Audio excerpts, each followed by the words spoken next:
Perhaps you could have said she jumped the shark with the Green New Deal when they talked about farting cows and getting rid of airplanes.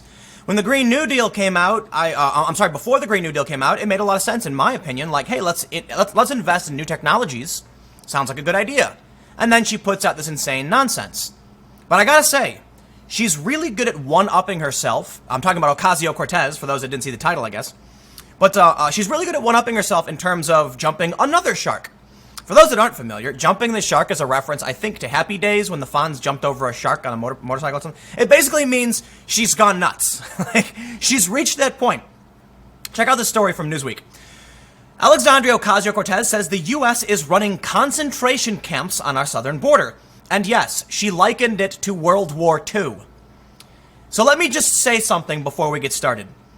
You have to be a certain kind of special to insinuate the U.S. government for which you work and represent people of.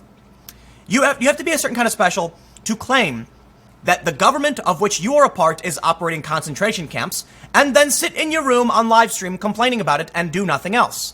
If you really thought what was happening was akin to World War II, I would imagine people would be up in arms, which is another thing.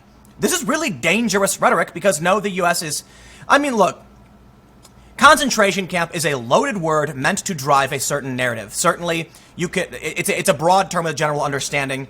But simply because we have a record amount of illegal immigrants coming into this country that the Democrats don't seem to want to fix, doesn't mean the U.S. is rounding up people in our borders and putting these camps. These are people who have come here asking for shelter, asking for aid, and they're put in bad conditions. I think it's terrible. I do. But the insinuation she's making, jumping the shark. Before we get into all this, because I'm talking, I gotta say, I'm really, really frustrated right now, you guys. There were a couple other videos that I had lined up. I can't even talk about some things anymore. They're deleting scholars. They're deleting journalists. Demonetizing. I could cover certain mainstream sources. This story very well could get my channel demonetized. But a politician is talking about it. Do I want to comment on it? I do. Will I back down? No. But I tell you what, man, it is extremely frustrating when I'm sitting here looking at this story about Cortez and her insinuations about concentration camps, knowing YouTube will click delete simply for talking about mainstream politics. It'll happen.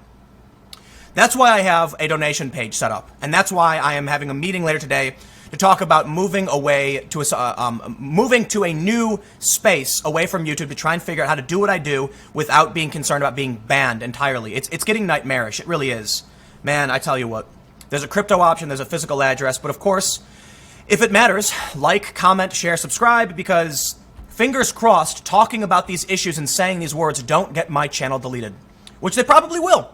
That's the future we're walking into. Tech oligopolies dominating the public space and you not being allowed to talk about it. You want to talk about what's really fascistic, Ocasio-Cortez? Not the fact that the Democrats won't get on board with a plan to fund border security, but how about the fact that massive tech giants are surveilling people, sharing our private data, restricting what we can talk about, and they've monopolized, duopolized, the public discourse. Now Facebook's going to launch a currency. You want to talk about what's fascistic? Let's talk about technocratic fascism. No. Ocasio-Cortez wants to blame the president and the U.S. government because other people from other countries are flying across the Atlantic and trying to enter the United States. You know what, man? I am sick and tired of these people not caring about the U.S., okay? Of course, I don't think Ocasio-Cortez hates America and doesn't care about the United States for the most part. I'm talking about specific issues. They complain about a bad economy. They complain about stagnant wages. She's apparently got an economics degree and doesn't understand supply and demand. You can't bring in hundreds of thousands of people per month with nowhere to put them, with no cities to go to, with no jobs. We had record job creation. We might have, I don't know if it's record job creation, but way above expectations. Unemployment is way down. So what's happening? We're getting wave after wave of migrant caravan. People from Africa coming to this country. And what does Cortez says? It's the government's fault for trying to do something, with these people. Should these people, these migrants, be in terrible conditions? Absolutely not. I deplore and detest the unsanitary and dangerous conditions these people are in. Is the U.S. arbitrarily rounding up random people that they don't like and putting them into horrifying situations and then actually causing them harm intentionally? Of course not. It is insane what she's insinuating here.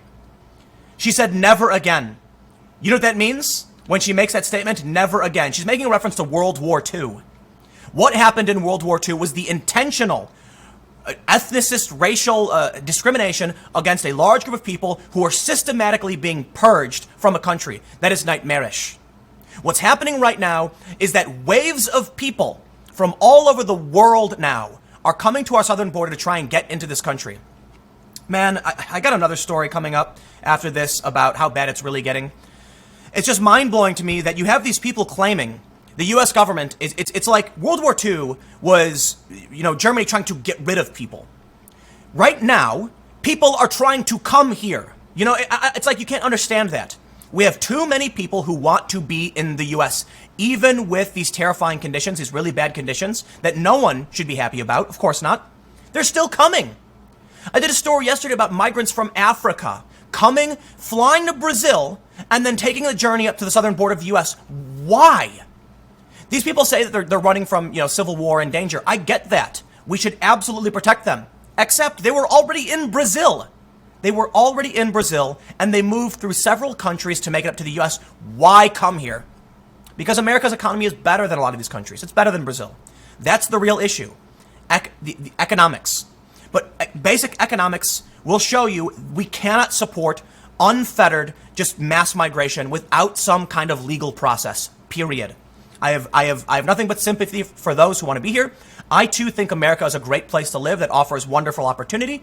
I would like to share that opportunity. In order to do that, we need to make sure that there is a legal process for this. Otherwise, what Ocasio-Cortez proposes, just opening the doors to all these facilities and letting people run through the desert? Do you think the conditions are bad in these camps? Do you? Okay, I don't disagree. I've read these stories. They're appalling and terrifying. But you know what else? What else do we do? In Mexico, it's just as bad on the other side of the border. And if you just open the gates and say, we're not doing this anymore, you're going to end up with a bunch of kids wandering through the deserts. And how many times do I have to bring this up? This is Ocasio-Cortez jumping the fence and blaming the government. And it really, really makes me angry. Now, look, a lot of people will say things like, Tim's still voting Democrat. He doesn't understand. He's siding with the bad guys, blah, blah, blah. I'm not supporting Ocasio-Cortez. The people on the Democrat side are people like Andrew Yang and Tulsi Gabbard. Are they perfect? No. But Tulsi's issue is stop foreign intervention. You know what caused a decent amount of mass migration into Europe? American intervention in the Middle East over a long period of time has caused devastation and destruction. And then these people think, you know what? I'll go there. It's better. And they do. They look, I know it's a complicated issue. Believe me, I know a lot about foreign policy. And these issues I think are really bad. The Democrats are not perfect. I do not like most of them. I don't like most Republicans either. There are some Republicans I think are pretty all right. Disagree with them politically, but they're all right people. There are a lot of Democrats I think are all right. Disagree with them. Ocasio-Cortez I think is a bad person and dangerous.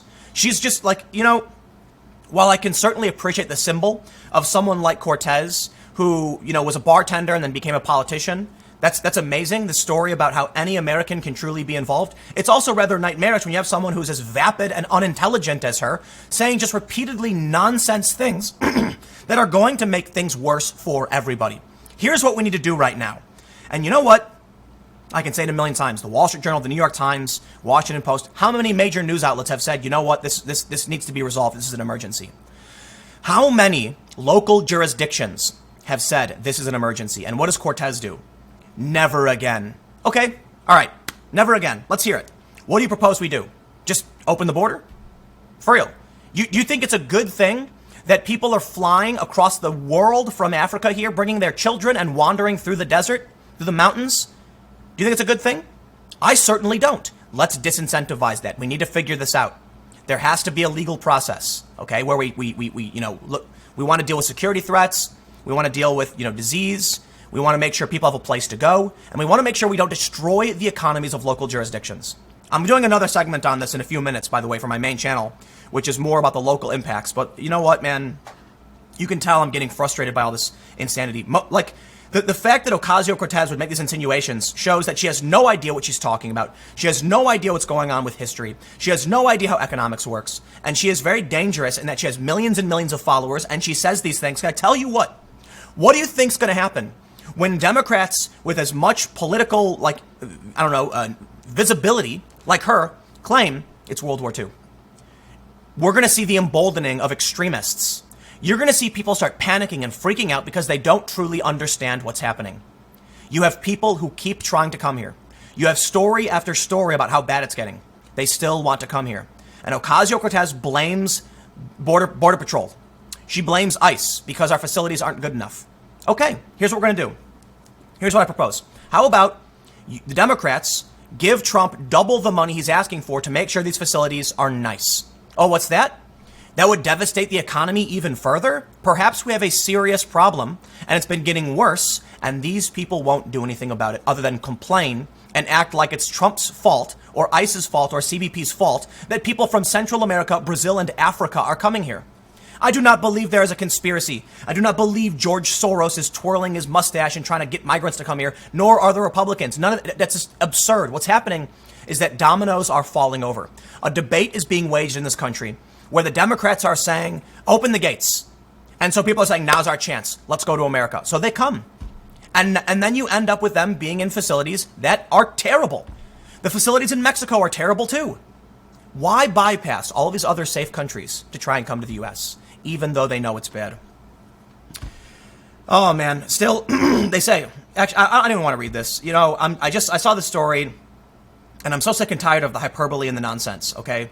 I really, really would like to see real solutions to these problems. Is Trump's wall a solution? Maybe. Maybe not. I don't know. Because all I hear from them is it's immoral. Never again. Instead of saying, like, okay, we have more and more people coming. What can we do that would effectively stem mass migration? Well, Trump did a deal with Mexico. What are the Democrats doing? Nothing. So I'll tell you what. I'm going to end that segment here because I'll get that off my chest before I go into my main channel. Go over to youtube.com/Timcast because the next one's going to be about how local jurisdictions are outraged, Democrats even, and they're mad these federal actors, politicians, won't come down and deal with the problem. These national level politicians, man, I tell you what, I'm going to save that for the next segment because I'm seriously upset, man. I feel like every day I wake up and it's staring everyone in the face. And what does Ocasio-Cortez say?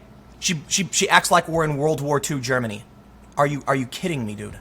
Can you actually sit down and solve the problem? No, you just want to open the doors? Whatever, man. Next segment coming up, we're going to continue this conversation. youtube.com/Timcast at 4 p.m.